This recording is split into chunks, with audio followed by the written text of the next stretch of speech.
بسم اللہ الرحمن الرحیم۔ السلام علیکم ورحمۃ اللہ وبرکاتہ۔ اسلام فل میں آپ سب کو خوش آمدید کہتے ہیں۔ آج کا ہمارا موضوع قرآن کریم کی ایک ایسی آیت ہے جس کو اگر آپ سن کر عمل کریں گے تو یقیناً آپ کی لائف میں ایک بہت بڑا چینج آ سکتا ہے۔ ایک ایسی قرآن کریم کی آیت ہے کہ جس کا مقصد ہماری زندگیوں کو ہر پریشانی سے، ہر ٹینشن سے دور کر دینا ہے۔ تو چلیے چلتے ہیں اس موضوع کی طرف۔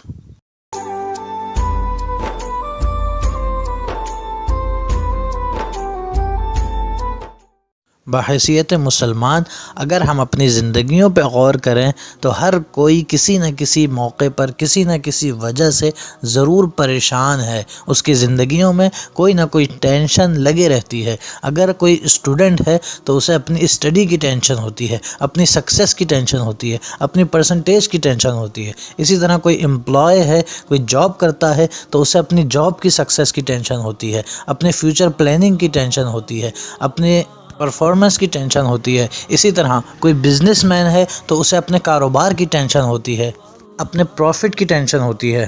الغرض کسی نہ کسی طریقے سے کسی نہ کسی معاملے میں ہر کوئی پریشان ہے، ہر کوئی کسی نہ کسی الجھن میں ہے، کسی نہ کسی فکر میں ہے۔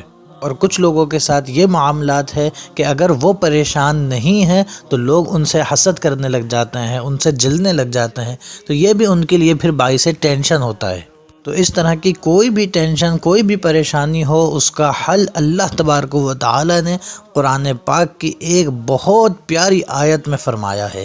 وہ آیت کیا ہے؟ سورہ غافر یا سورہ مومن کی آیت نمبر 44، آیت نمبر 44 میں اللہ تبارک و تعالی نے اپنے ایک مومن بندے کا ذکر فرمایا ہے کہ جب وہ مومن بندے کو لوگ ستاتے، پریشان کرتے، تکلیفیں دیتے، اسے کوئی ٹینشن ہوتی تو وہ مومن بندہ کرتا کیا تھا؟ وہ مومن بندہ یہی کہا کرتا تھا۔ اللہ کو اس کا یہ جملہ، یہ بات اتنی پسند آئی کہ اللہ تعالی نے اس کی اس بات کو قرآن پاک کی آیت بنا دیا۔ وہ بات کیا تھی؟ اس بندے کا قول کیا تھا؟ وہ بندہ کہا کرتا تھا وَأُفَوِّضُ أَمْرِي إِلَى اللَّهِ إِنَّ اللَّهَ بَصِيرٌ بِالْعِبَادِ۔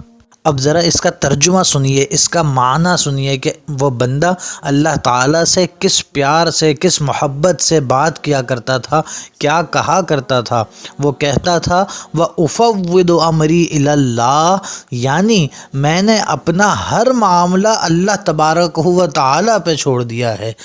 ان اللہ بصیر بالعباد، اللہ تعالیٰ اپنے بندوں کو دیکھنے والا ہے، بندوں کو بصیر کیے ہوئے ہے، نگاہ میں رکھے ہوئے ہے۔ تو دیکھیں کتنی پیاری بات وہ بندہ اللہ تعالیٰ سے کر رہا ہے کہ میں اپنا ہر معاملہ اللہ تعالیٰ کے سپرد کرتا ہوں۔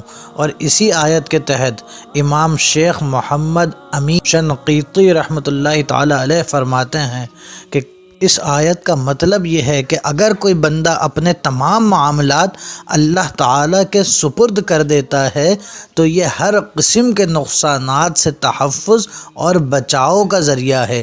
ظاہر سی بات ہے جب بندہ اپنے سارے معاملات اللہ کے سپرد کر دے گا تو بتائیے کیا کوئی خدا سے بھی بڑا ہے معاذ اللہ جو اسے کوئی نقصان کر سکے، پہنچا سکے، اس کا کوئی معاملہ خراب کر سکے، جبکہ بندے کا سارا معاملہ اللہ تعالیٰ کے سپرد ہو جائے۔ اسی طرح امام طبری رحمۃ اللہ تعالیٰ علیہ تفسیر طبری میں فرماتے ہیں اسی آیت کے تحت کہ وَأُفَوِّضُ أَمْرِي إِلَى اللَّهِ، فرماتے ہیں کہ میں اپنا ہر معاملہ اللہ تعالیٰ پہ چھوڑتا ہوں اور اسی پر توکل کرتا ہوں، کیونکہ اللہ تعالیٰ توکل کرنے والوں کے لیے کافی ہے۔ جب اللہ تعالیٰ کافی ہو گیا تو بتائیے کہ اسے کسی بھی دنیاوی ٹینشن کی کیا فکر رہتی ہے کہ جب اپنا معاملہ بندے نے اپنے رب کے ساتھ جوڑ دیا ہے، اپنے رب کے سپرد کر دیا ہے۔ تو ہمیں بھی چاہیے کہ اپنا کوئی بھی معاملہ ہو اس آیت پر عمل کرتے ہوئے اللہ تعالیٰ پہ چھوڑ کے دیکھیں۔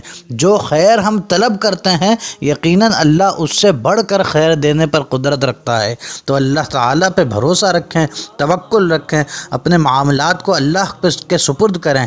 انشاءاللہ ہر معاملے میں اللہ تعالیٰ کی رحمت سے، حضور اکرم صلی اللہ علیہ وسلم کے وسیلے سے کامیابی ہی کامیابی ہوگی۔ السلام علیکم ورحمۃ اللہ۔